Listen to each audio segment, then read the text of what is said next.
కూటమి ప్రభుత్వం అధికారంలోకి వచ్చి 18 నెలలు గడుస్తోంది. మరి ప్రజలు ఏ పాలన పట్ల సంతోషం వ్యక్తం చేస్తున్నారు? ఒక పక్క చూసుకున్నట్లయితే ప్రభుత్వం వచ్చిన కొన్ని రోజుల్లోనే తీవ్ర వ్యతిరేకత వచ్చిందని వైసీపీ చెప్తోంది. జగనన్న ప్రభుత్వమే బాగుంది అని ప్రజలు అనుకుంటున్నారు అన్నట్టుగా కూడా చెప్తుంది. మరి ఎవరి పాలనకు ప్రజలు జేజేలు పలుకుతున్నారు తెలుసుకునే ప్రయత్నం చేద్దాం. దీన్ని విశ్లేషించడానికి మనతో పాటుగా ఉన్నారు తెలుగుదేశం రాష్ట్ర నాయకులు ముల్లంగి వెంకటరమణ గారు. నమస్తే సార్. నమస్తే అమ్మా. కూటమి ప్రభుత్వం అధికారంలోకి వచ్చి 18 నెలలు గడుస్తుంది. మరి ఒక పక్క చూసుకున్నట్లయితే సంక్షేమం అభివృద్ధితో మేము రాష్ట్రాన్ని అభివృద్ధి చేస్తూ ముందుకు తీసుకువెళ్తున్నాం, ఎన్నో పరిశ్రమలు పెట్టుబడులు వచ్చాయని చెప్పి కూటమి ప్రభుత్వం చెప్తుంది. మరోపక్క అసలు ప్రభుత్వం వచ్చిన కొన్ని నెలలకే తీవ్ర ప్రజా వ్యతిరేకత వచ్చింది. ప్రభుత్వం ఎటువంటి పనులు చేసినా ప్రజా సమస్యలను పట్టించుకోవట్లేదు, అవి ప్రజలకు సంబంధించినవి చేయట్లేదు అన్నట్టుగా వైసీపీ చెప్తుంది. మరి నిజంగానే ప్రభుత్వం పైన వ్యతిరేకత వచ్చిందా? అసలు ప్రజల అభిప్రాయం ఏంటి? ఇప్పుడు తెలుగుదేశం పార్టీ అధికారంలోకి వచ్చిన తర్వాత మన మాజీ ముఖ్యమంత్రి వర్యులు జగన్మోహన్ రెడ్డి, అతని టప్లా గ్యాంగ్ వీళ్ళకందరికీ అసంతృప్తితో ఉన్నారు. అధికారం పోయింది, చాలా అసంతృప్తితో ఉన్నారు. అది అతను చెప్పింది వాస్తవమే. అతను చెప్పినటువంటి ప్రజలు, వైసీపీ కార్యకర్తలు చాలా అసంతృప్తితో ఉన్నారు. ఎందుకంటే డెవలప్మెంట్ లేదని వాళ్ళు అడిగేది అదే కదా. డెవలప్మెంట్ లేదు అంటున్నారు. ఏం డెవలప్మెంటు? ఆస్తులు కొట్టేస్తున్నారు, హత్యలు చేస్తూ ఉన్నారు, దొంగతనాలు చేస్తూ ఉన్నారు. ప్రజల యొక్క ఎక్కడైతే పెద్ద పెద్ద సిటీస్లో కానీ, గ్రామాల్లో కానీ, చిన్న చిన్న పట్టణాల్లో కానీ పేద వర్గాలకు చెందినటువంటి ఇండ్లు తాకట్టు పెట్టేసి వాళ్ళనే తోడుకొని మెడలపైన కత్తులు పెట్టి భూములు రాసుకునేసి ఈ పని చేసుకుంటూ బతుకుతూ ఉన్నారు. కాబట్టి చాలా అసంతృప్తితో ఉన్నారు వాళ్ళు. జగన్మోహన్ రెడ్డి చెప్పింది కరెక్టే. ఎందుకంటే జగన్మోహన్ రెడ్డి గారు వాళ్ళ నాన్నగారిని, వాళ్ళ అమ్మగారిని, వాళ్ళ చెల్లెల్ని అడ్డపెట్టుకొని ప్రచారం చేసి ఎన్నో సంక్షేమ పథకాలు పెట్టేస్తామని చెప్పి ప్రజలను మబ్బు పెట్టి అక్కడ ఉంటూ ప్రజలు, వాళ్ళ కార్యకర్తలు, ప్రజలేమీ చాలా హ్యాపీగా ఉన్నారు. వాళ్ళ గురించి మళ్ళీ చెప్తా. ఇప్పుడు బాధపడుతూ ఉన్నారే ఎవరంటే వైసీపీ కార్యకర్తలు. చాలా బాధగా ఉంది వాళ్ళకి ఆదాయ వనరులు తగ్గిపోయినాయి. జగన్మోహన్ రెడ్డి గారు పప్పులు బెల్లాలకి వెళ్ళి వదిలేశారు ప్రజలపైన. దొంగతనాలు చేసుకుంటూ ఉన్నారు, ఆస్తులు లూటీలు చేసుకుంటూ ఉన్నారు. ప్రభుత్వ ఆస్తులైతేనేమి, పబ్లిక్ ఆస్తులైతేనేమి, రైతుల ఆస్తులైతేనేమి పూర్తిగా దోసేసినారు. అంతకుముందు వాళ్ళ నాన్న ఉండేటప్పుడు ఇతను దోసి దొంగతనంగా అన్ని చేసి జైలుకి పోయి వచ్చినాడు, మళ్ళీ చేశాడు. ముఖ్యంగా ఈ జైలుకు అలవాటు పడిపోయినారు వాళ్ళు. ఈ జైల్లో ఉన్న వాళ్ళు బయట వచ్చి లూటీలు చేసే అలవాటుతో లూటీలు చేస్తూ ఉన్న వాళ్ళకి ఇప్పుడు తెలుగుదేశం ప్రభుత్వం వచ్చే కిందకి ఎక్కడొక్కడ బంద్ అయిపోయినాయి. కాబట్టి చాలా అవస్థపడుతూ ఉంటారు. కార్యకర్తలంటే వాళ్ళ కార్యకర్తలు, ప్రజలంటే వాళ్ళ కార్యకర్తలు. యాక్చువల్గా ఏ ప్రజలు దేంట్లో అండి? ఒక రైతులు ఎత్తుకుందామా? ఈ ఆంధ్రప్రదేశ్లో పుష్కలంగా వర్షాలు పడినాయి, నాణ్యమైనటువంటి విత్తనాలు ఇచ్చినారు, నాణ్యమైనటువంటి ఎరువులు ఇచ్చారు.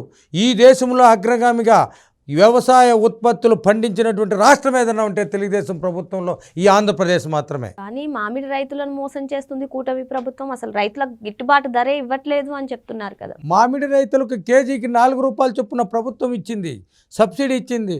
వాళ్ళు ఇచ్చారు 9 రూపాయలు, 10 రూపాయలు పోయింది. ఏ రోజు ఏ రైతుకు మీరేమీ చేసింది లేదు. ఎన్నో దండయాత్రలు, వ్యవసాయంలో ఎంతోమంది రైతుల్ని ఇబ్బంది పెట్టినారు. వాళ్ళకి ఇచ్చిన డబ్బు, వ్యవసాయ పంటలు పండిస్తే మీకు గోడౌన్లో తీసుకొని మధ్యవర్తులు డబ్బు తిన్నారు. ఏ రైతు కానీ ఈరోజు ముందుకొచ్చి మాకు ఈ ప్రభుత్వం చేస్తూ ఉండే ధర్నా చేసిన చరిత్ర ఉందండి? ఏ రైతన్నా వీధెక్కాడా? ఏ రైతన్నా ప్రభుత్వ కార్యాలయాలకు పోతున్నాడా? మాకు పంట రుణాలు రాలేదు, ఈ పంట పండిస్తే మాకు ఇబ్బందిగా ఈ మధ్యవర్తులు డబ్బు ఇవ్వలేదని ఏ రైతన్నా, ఏ రాష్ట్రం, ఆంధ్రప్రదేశ్లో ఏ జిల్లాలో అయినా, ఏ కలెక్టర్ ఆఫీస్కి కానీ ఏ రైతు ఎక్కడైనా పోయిన దాఖలాలు ఉన్నాయా? ఏ బ్యాంకుకి పోయిందే దాఖలాలు ఉన్నాయా? ఎక్కడైనా ఉన్నాయండి? అదే మీ ప్రభుత్వంలో రైతులు ధర్నా చేయాలన్నా, అడగాలన్నా భయం గుప్పెట్లో తెల్లవారేసరికి రైతు నాయకుల మీద ఇండ్లకు పోతారు, దాడి చేస్తారు, వాళ్ళకి నోటీసులు ఇస్తారు, వాళ్ళని ఎత్తుకొని పోయి జైల్లో వేస్తూ ఉంటారు. అవునా కదా? రైతులకు ఏ రైతన్నా పోతున్నాడా? ఏ రైతు వ్యవసాయ పనిముట్లు అయితేనేమో అందుబాటులో ఉన్నాయి, వ్యవసాయ పనిముట్లు అందుబాటులో ఉన్నాయి, విత్తనాలు అందుబాటులో ఉన్నాయి, నీరు ఉంది, కరెంటు ఉంది, అన్నీ ఉన్నాయి. ఏమన్నా తక్కువ ఉందా అండి? పాడి పరిశ్రమ ఎత్తుకో, ఏమైనా తక్కువ ఉందా? ప్రతి ఒక్క రైతు ఇంట్లో ఈరోజు చాలా పుష్కలంగా ఉన్నారు. పాడి రైతులు అయితేనేమి, చేపలు పెంచే వాళ్ళు అయితేనేమి, చేతి వృత్తులు చేసే వాళ్ళు అందరూ హ్యాపీగా ఉన్నారు. ఇకపోతే విద్యారంగం ఎత్తుకుందాం. విద్యారంగం ఎత్తుకుంటే ప్రతి ఒక్క విద్యార్థికి వాళ్ళ అకౌంట్లో డబ్బులు వేస్తూ ఉన్నాడు ఆయన. మంగళవారం అయితే అప్పుకు పోతూ ఉన్నాడు. ఈ ఆర్థిక శాఖ మంత్రి ఢిల్లీలో కూర్చునేది, అక్కడి నుండి ఒక 5,000 కోట్లు తెస్తాడు. రావడం ముందు నుంచి రేపు డబ్బు వేస్తూ ఉన్నామని చెప్పి సాక్షి పేపర్లో అడ్వర్టైజ్మెంట్ ఇస్తారు. అది ఒక వారం రోజులు వేస్తారు. డబ్బు ఇచ్చే రోజు అన్ని వ్యవసాయ హెలికాప్టర్లు పోయేటప్పుడు కిందంతా చెట్లు కొట్టుకొని పోతారు, పక్కనంతా చీరలు కట్టుకొని పోతారు సార్ని చూడకూడదని. చచ్చిపోయిన రోజు దినాలకు వస్తే కొంతమంది చీరలు ఇవేవి కింద కట్టి నడిపించుకొని పోతూ ఉంటారు దినాల రోజు. ఈయన అయ్యగారు వస్తున్నాడు, చుట్టుపక్కల చెట్లు కొట్టేస్తారు, పైన చెట్లు కొట్టేస్తారు, స్కూల్లో కొట్టేస్తారు. కొన్ని సంవత్సరాల నుండి వచ్చి పెంచినటువంటి చెట్లు కొట్టుకుంటూ పోతూ ఉంటారు. ఈయన నరుక్కుంటూ పోతాడు. అక్కడికి పోయి ఈ బటన్ నొక్కుతాడు, డబ్బు పడిపోయి అంటారు. ఈ నొక్కిన ఈ బటన్ ఇటు నొక్కుతా ఉన్నట్టు టకాని సాక్షి పేపర్లో పడిపోతుంది. స్కాచ్ అంటారు, అది స్కాచ్ అంటే కైపు, అది కైప్ పేపరు, కైప్ ఛానల్. ఇటు నొక్కుతాడు, ఇది పోవడమో ఇందిరా టెలివిజన్కు సాక్షి పేపర్కి వెళ్ళిపోతుంది ఈ డబ్బు అంతా.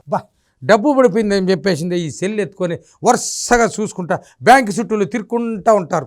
ఎక్కిన ఆటో, దిగిన ఆటో, దిగిన బస్సు, ఎక్కిన బస్సు, ఆడిపోతే డబ్బు ఆడుంది. జగన్ ఇచ్చినటువంటి సంక్షేమ పథకాలు ఎవరు ఇవ్వలేదు అని చెప్పి వాళ్ళు చెప్తారు. అవునమ్మా, సాక్షికి ఎవరైనా ఇచ్చారా? తెలుగుదేశం ప్రభుత్వం ఉంది, ఏ రోజైనా ఈనాడు పేపర్కి నొక్కినారా?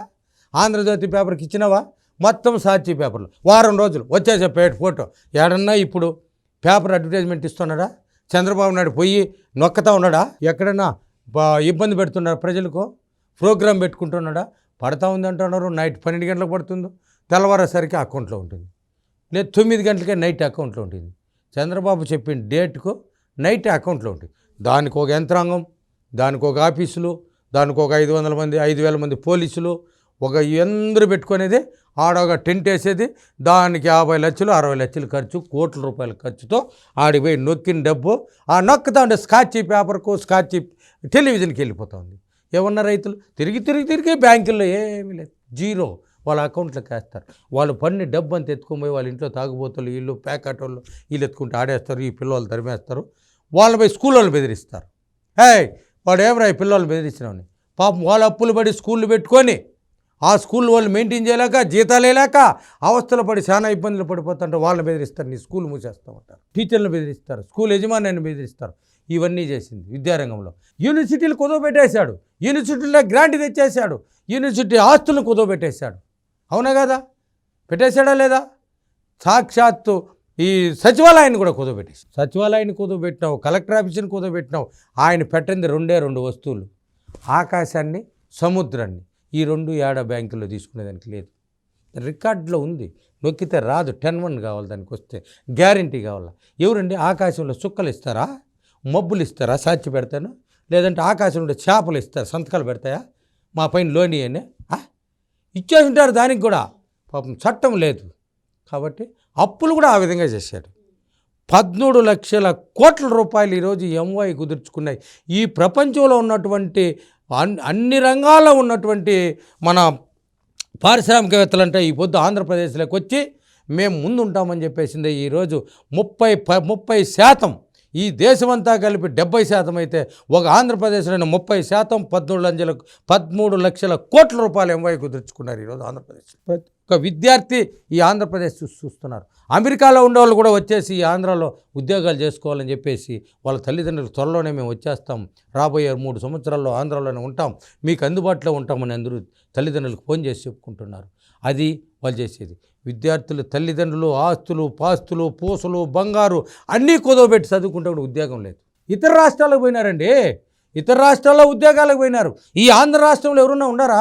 ఇక్కడ సాక్షాత్తు 10,000 కోట్ల రూపాయలు ట్యాక్స్ కట్టే అమర్ రాజా ఫ్యాక్టరీని ఎత్తుకుంటే తరిమేశా, అనుమతులు లేవని. అంటే ఇతనికి 46,000 ఎకరాల బయారాం గనులు ఇచ్చినారు సిమెంట్కు.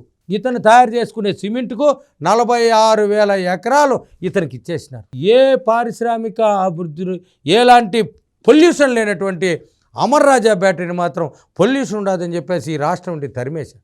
దాన్ని వెంటనే ఉన్నటువంటి ఇతనికి పినతండ్రి అయినటువంటి మన ముక్కు కేసీఆర్ గారు ఈ తెలంగాణలో వాళ్ళు ఆహ్వానించి పెట్టుకుంటే, ఎక్కడైనా కానీ వ్యవసాయ రంగం అయితేనేమి, నీటి రంగం అయితేనేమి, విద్యారంగం అయితేనేమి అన్నీ ఎనుగుబడిపోయినాయి. నాడు నేడుని పెడుతుంది. ఏమంటే స్కూల్లో పిల్లల్ని ఎత్తుకొచ్చి హై స్కూల్లో చేర్చేస్తుంది. విద్యార్థి స్కూల్లో టీచర్లే ఏం చేస్తారు? వాళ్ళు గోళీలు ఆడుకోను, ఇవేవి బుక్కులు ఇవేవి ఆడుకొని జరిపోయారు. ఎలిమెంటరీ స్కూల్ ఖాళీ అయిపోయాయి. నాడు నేడంటివి అవంతా శుద్ధంగా సున్నం కొట్టిస్తేవి, దానికి నీ కార్యకర్తలు ఇస్తేవి, ఈ పసుపు రంగు, పచ్చ రంగు, ఈ వైసీపీ రంగులు దాన్ని కొట్టేస్తేవి. రంగులతో బతికిపోయినావు. ఇప్పుడు క్యాలెండర్ ఉంటుంది. ఈ వారం, ఈరోజు ఏం వారం అండి? శనివారం. రావు కాలం ఎప్పుడండి 9, 10:30 రావు కాలము, 10:30, 12 యమగండము అని ఉంటుంది. వీళ్ళకు శనివారము ఆదివారం వస్తే ధ్వంసం చేసే కాలం అనమాట. ఎవరిని వేసేద్దామా, ఏ బిల్డింగ్ కొట్టేద్దామా, ఏ ఇల్లు కొట్టేద్దామా, ఏ స్కూల్ కొట్టేద్దామా అనేది ఆలోచన చేస్తారు. సెకండ్ సాటర్డే వచ్చిందనుకో, సండే వచ్చిందనుకో, ఆ రోజంతా కోర్టులు ఉండవు కాబట్టి కొట్టేస్తారు. మెయిన్ కోర్టులు మెయిన్ అన్నీ కొట్టేస్తారు. నడి జామ్ అయిందనుకో, అప్పుడు గుడ్ల గోపులు కూసే టైం. అప్పుడు పోతారు ఈ పోలీసు వాళ్ళు, తలుపులు కట్టి గోళ్ళు ఎక్కి దూకి తలుపులు కొట్టి. కరోనా వచ్చింటే కూడా వాళ్ళని పట్టుకొని వచ్చి జైల్లో వేస్తారు. ఏమయ్యా అంటారు, నువ్వు రావయ్యా అంటారు, ఎత్తుక జైల్లో వేస్తారు. ఇది జైలు, ఇదే సరిపోయింది వాళ్ళకు. ఈ 5 సంవత్సరాలు విధ్వంసాలే జరిపినాయి, అభివృద్ధి అనేదే లేదు. అప్పులు విధ్వంసాలు. నిన్ను నమ్ముకున్నటువంటి కార్యకర్తలకు ఈ డబ్బులు తేవడం, నీ సాక్షి పేపరు ఎక్కడన్నా ఉందా ఈ దేశంలో? పేపర్ తెచ్చి సచివాలయంలో ఈడో డబ్బు కట్టేది. జగన్మోహన్ రెడ్డి డబ్బు కట్టేది ఆడు ఉన్నటువంటి వాళ్ళ కార్యకర్తలకు అందరికీ, దాంట్లో ఉన్నటువంటి సచివాలయం సిబ్బందికి. కానీ కూటమి ప్రభుత్వం వచ్చిన తర్వాతే పోలీసులు వీళ్ళకి వత్తాసు పలుకుతో వర్క్ చేస్తున్నారు అని చెప్పి అంటున్నారు కదా. వాళ్ళు అతను చెప్పింది కరెక్టే. ఐఏఎస్ చదివిన వాళ్ళు మన జగన్మోహన్ రెడ్డి ఎస్పీలుగా పెట్టుకోవాలా, డిఎస్పీలుగా పెట్టుకోవాలా? ఐఏఎస్ ఐపీఎస్ చదువుకున్న కలెక్టర్లను కొత్తగా రిక్రూట్ అయినోడు ఒకరన్నా ఉన్నారండి? ఎత్తుకొని ఒక ఆర్డీఓగా ఉంటే మనకు ప్రమోషన్ ఇచ్చారు, చదివేది లేదు. సంతకం పెడతాడా పచ్చింకితో? మనం పేపర్ ఇచ్చినాడా? ఒక చదువు ఉండదా లేదా? వద్దు. సూటు బూట్ వేసేసినాడా? వానికి ఒక పోస్ట్ పో, నువ్వు ఒక మెయిన్ దీనిలో కూర్చో. ఏది? APPSC, UPSC, union public service కమిషన్కు, ఆంధ్రప్రదేశ్ పబ్లిక్ రిక్రూట్మెంట్కు వీళ్ళందరినీ 6వ తరగతి 7వ తరగతి చదివేసి వైసీపీ వాళ్ళంతా ఎత్తుకోవాలి. రిక్రూట్మెంట్ బోర్డు చైర్మన్ చేసి వాళ్ళందరూ 10వ తరగతి చదివిన నా కొడుకులంతా ఈ పరీక్షలు రాసేసి వాళ్ళంతా ఆర్డీఓ కలెక్టర్గా వచ్చారు. వాళ్ళకేం తెలుస్తుంది? ఏమీ తెలిసేది లేదు, సచ్చేది లేదు. వీళ్ళంతా కలెక్టర్లు పెట్టేసా, ఈ డిఎస్పీలందరినీ ఎస్పీలు చేసా. వాళ్ళు రాత్రిలో పోతారు, అరెస్ట్ చేస్తారు. ఈ అరెస్ట్ చేసిన వాళ్ళంతా ఐపీఎస్ పేరు పెట్టుకుని ఇప్పుడంతా జైలు గోడలు ఎక్కుని దాంకొని బయట వెళ్ళిపోయినారు. ఐఏఎస్లు బయట పోతున్నారు, ఐపీఎస్లు బయట పోతారు, ఇంకెంతమంది పోతారో తెలీదు. ఈ వేళకి లిస్టు పెట్టుకుంటే ఈ రాష్ట్రంలో ఉన్నటువంటి చాలామంది ఐపీఎస్లు ఐఏఎస్ జైలుకి వెళ్ళిపోవాలి. వీళ్ళ మీద ఎన్క్వైరీకి వేసినారు. వీళ్ళు చేయండి తప్ప ఒప్ప చూసుకున్నారు, చూస్తూ ఉన్నారు. దానికి ఒక సెక్షన్ ఉంది. అదే వీళ్ళకి ఒక సెక్షన్, వైసీపీలో ఒక సెక్షన్ ఉంది. ఇప్పుడు శనివారం ఆదివారం ఏ జిల్లాలో వేసేద్దాం, ఎవడు అందుబాటులో ఉన్నాడు, చూసుకోరా శ్రీకాకుళం వస్తాడు, వచ్చిన వాడినేసి వాడినేసి. ఇంకో జిల్లా కృష్ణా జిల్లాలో వీడినేసి వాడినేసి. చిత్తూరు జిల్లాకు చంద్రబాబు నాయుడుకి ఎవరు ఉన్నారో బంధువులు వాళ్ళనేసి. అంతే తప్ప వాళ్ళు అభివృద్ధి అనేదే వాళ్ళు ఇది లేదు. అసలు రాజధానికి భూమి ఉచితంగా ల్యాండ్ పూలింగ్ అని చెప్పినారు. ఈ ప్రపంచంలో ఈ దేశంలో ఈ భారతదేశంలో ల్యాండ్ పూలింగ్ అంటేనే ఆయనకి తెలీదు జగన్మోహన్ రెడ్డికి. ల్యాండ్ పూలింగ్ ఇచ్చి 33,000 ఎకరాలు ఇచ్చి వాళ్ళు రాజధాని నిర్మించడం. ఆయన మాకేందో చిన్న షాపులకి ఏంటి రోడ్లు పెట్టుకొని మేము బతుకుతామని చెప్పి వాళ్ళు ఇస్తే, అక్కడ రాజధాని 3 రకాల రాజధానులు అంటాడు. అడ్మినిస్ట్రేషన్ అంటావు, ఇదంటావు. అడ్మినిస్ట్రేషన్ అవుతానా? అడ్మినిస్ట్రేషన్ రాజధాని, శాసన రాజధాని. అది ఏందో నీకే తెలీదు. ఆ రాజధాని అంటే విశాఖపట్నంలో కట్టేస్తేవి, ఆడెత్తిపోయి కలెక్టర్ ఆఫీసులన్నీ అమ్మేస్తేవి, అక్కడ ఎత్తిపోయి విజయసాయిరెడ్డిని వేస్తేవి, మీ చెల్లిని తరిమేస్తేవి. ఎక్కడా కానీ ఏమీ చేసింది లేదు. అసలు 500 కోట్లు పెట్టాడు బిల్డింగ్ కట్టి. దేనికమ్మా? ఎక్కడన్నా కానీ ఒక బిల్డింగ్ ఉన్నిందా? పక్కన ప్రభుత్వం చంద్రబాబు నాయుడు ఒక బిల్డింగ్ కడితే దాన్ని కూల్చేస్తుంది. ఏ ప్రజలు ఎక్కడ సంతోషంగా ఉన్నారు ఆయన ప్రభుత్వంలో? ఇదన్నో పోలవరం అన్నావు, 70% పోలవరం పనులు కట్టి ఆయన నీ చేతికి ఇచ్చేసిపోతే 2% కూడా నువ్వు చేయలే. లేదే. రాజధాని కూడా కట్టలా. లేదే. ఈరోజు రాజధాని నీ ఊరు ఏ ఊరని చెప్తావు? పులివెందల నువ్వు పుట్టినావా? నేను పుట్టినాను అంటే ఆడ పుట్టినావు అని అడుగుతారు. ఈ దేశానికి రాజధాని ఢిల్లీ అంటాం, ఈ రాష్ట్రానికి రాజధాని హైదరాబాద్ అంటాను, ఈ ఆంధ్రప్రదేశ్కి రాజధాని 3 చెప్తామమ్మా. తండ్రులు 3 ఉంటారా? ఉంటారు ఆయనకు, మనం కాదని చెప్పలే. దేవుని పైన నమ్మకం లేదు. వెంకటేశ్వర స్వామి గుళ్ళేకి చెప్పులు వేసుకొని పోతాడు, తల్లిని ధరిమేసినాడు, చెల్లిని ధరిమేసినాడు. ఆయనకి మానవతా విలువలు లేవు, చట్టం తెలీదు. అసలు అతను గెలుస్తాడని ముఖ్యమంత్రి తెలియదు ఆయనకి. అబ్బా, వైఎస్ జగన్మోహన్ రెడ్డి అను నేను అంటాడు. ఒరే నిన్నెవరన్నా కాదన్నారా జగన్మోహన్ రెడ్డి? ప్రమాణ స్వీకారం అను నేను అని గట్టిగా చెప్తాడు. మనకేం వినపడదా? మైకులు ఎవరికి వినపడదా? గెలిచినావు ముఖ్యమంత్రి. అసలు గెలిచినటువంటి ఎమ్మెల్యేలకే తెలియదు అబ్బాబ్బా మనం ఎమ్మెల్యేలు అయిపోయినామని. ఎందుకంటే వీళ్ళు గ్యాంగ్ బ్యాచ్, క్రికెట్ బెట్టింగ్లు, చేపలు అమ్ముకునే వాళ్ళు, తొండాయికలు అమ్ముకునే వాళ్ళందరికీ టికెట్లు ఇచ్చారు. ఎవరైనా డిగ్రీ చదివినారమ్మా? ఏదో ఒక 5-6 మంది డిగ్రీ చదివినారు. మీలో డిగ్రీ లేదమ్మా. వీళ్ళకంతా ఇచ్చేసి మంత్రులు ఇచ్చారు. అబ్బా వాళ్ళు మళ్ళీ ఇంకా కార్లు వాళ్ళకు ఎస్కాట్ ఇవన్నీ వచ్చేది. అబ్బాబ్బా ఎవడు ఏజెంట్లుగా మనల్ని కూర్చున్నారు. వీళ్ళకి అది చూసి రావడం వాళ్ళ మీద కేసులు వీళ్ళ మీద. వీళ్ళకేం పోతుండదు. అసెంబ్లీ అంటే ఒక శాసన రాజధాని, శాసనం చేసేటువంటి సభ. ఆ సభలోకి పోతాడు. అన్నా మనకు వెంకటేశ్వర స్వామి, అన్నా యేసు ప్రభువు, మన జగనన్న వెంకటేశ్వర స్వామి. అరే శాసనాలు చేయండి అని చెప్పి శాసనసభ లేకపోతే ఆయన్ని దేవుడిగా పోలుస్తారు. చంద్రబాబు నాయుడు తిడతారు. తిట్టేదానికి శాసనసభ పెట్టుకోవాలన్నా, శాసనసభ సమావేశాలు పెట్టుకోవాలన్నా, తిట్టేదానికి ఇంటికాడ మైక్లో పెట్టి తిట్టుకునేది. శాసనసభలో 10 రోజులు తిట్టేదానికి శాసనసభ పెడతారు. ఆ తిట్లు పర్వం తప్పితే ఏమన్నా శాసనాలు చేసినది ఉంటుందా? ఏమీ లేదు. అసలు ఏం శాసనాలు ఉన్నాయి వాళ్ళ దగ్గర? అరెస్టులు చేసేది ఇవే కదా. ఈ అరెస్టులు చేయడానికి శాసనసభ కావాలనా? ఏదన్నా నువ్వు ఏమైనా కొత్త కళాశాలలు తెచ్చినావా? లేదే. ఈరోజు పీపీ విధానంలో వైద్య కళాశాల తెస్తే దాని మీద దుమారం లేపుతాడు. నీకు కోడి కత్తి తగిలితే కత్తి కట్టేవాడే లేడంట. ఏడా కట్లు కట్టేవాడు, టించరు పూసేవాడు. నువ్వు హైదరాబాద్కి విమానంలో వస్తువి. ఎవరా నాయనా స్వామి వచ్చి విశాఖపట్నంలో కట్టు కట్టుకోకూడదా? కరోనా వస్తే మీ మంత్రులందరూ హైదరాబాద్కి వస్తారు. ఈరోజు ప్రపంచం మెచ్చేటువంటి హాస్పిటళ్ళు, ప్రపంచం మెచ్చేటువంటి ఇన్స్టిట్యూట్లు, ప్రపంచంలో మెచ్చేటువంటి వైద్య కళాశాలలు, వైద్య హాస్పిటళ్ళన్నీ ఈరోజు ఆంధ్రప్రదేశ్లో నెలకొల్పేదానికి దేశ విదేశాల నుండి వచ్చి పెట్టుబడులు పెడతా ఉంటే, నువ్వు జ్వరం వస్తే మాత్రం ఎలిక ఆటించి విమానంలో ఇటుకు వస్తావు. కట్టు కట్టేదానికి వానికి ఒక పదవి ఇస్తుంది. నీ కట్టు కడితే ఒక పదవి, కాళ్ళు దోమితే ఒక ఎంపీ పదవి గురుమూర్తికి ఇస్తుంది. కట్టు కట్టడానికి మెడికల్ డైరెక్టర్ పదవి ఇస్తుంది. హత్యలు చేసేవానికి హోమ్ మినిస్టర్ ఇస్తావు. దొంగతనాలు చేసేదానికే వానికి వచ్చి డీజీపీ చేస్తావు. ఇవంతా చేస్తున్నావు. ఇక్కడ చూడండి, చంద్రబాబు నాయుడు దగ్గర ఒక ఐఏఎస్ అంటే సివిల్ సర్వీస్ ఐఏఎస్, ఎవరైతే యూపీపీఎస్లో ఐఏఎస్ చదివినాడో వాళ్ళనే చీఫ్ సెక్రటరీ చేస్తున్నాడు. నువ్వేం చేస్తున్నావు?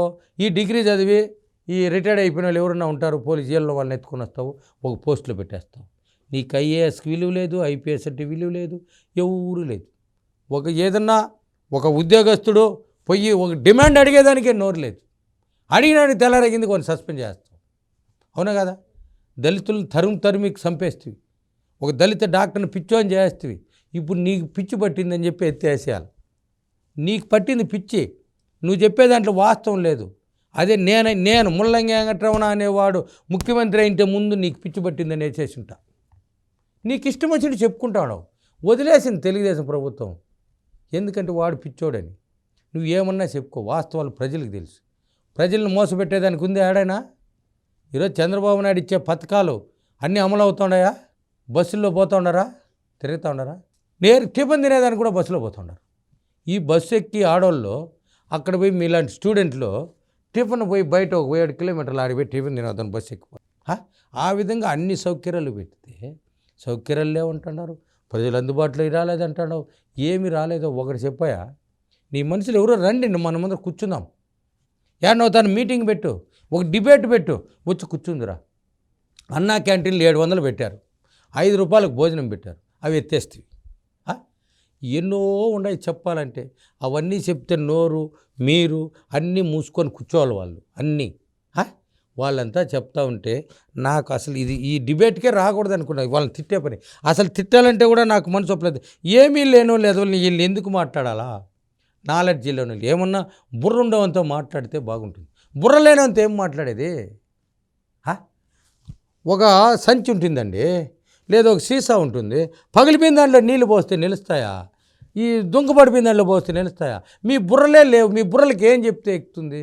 కాబట్టి చెప్పదలుచుకోవాలా, ఏదో అడిగినామని కొంచెం మాట్లాడదామని ఈ ప్రభుత్వంలో ఎట్లుందంటే చెప్పేదానికి వచ్చిన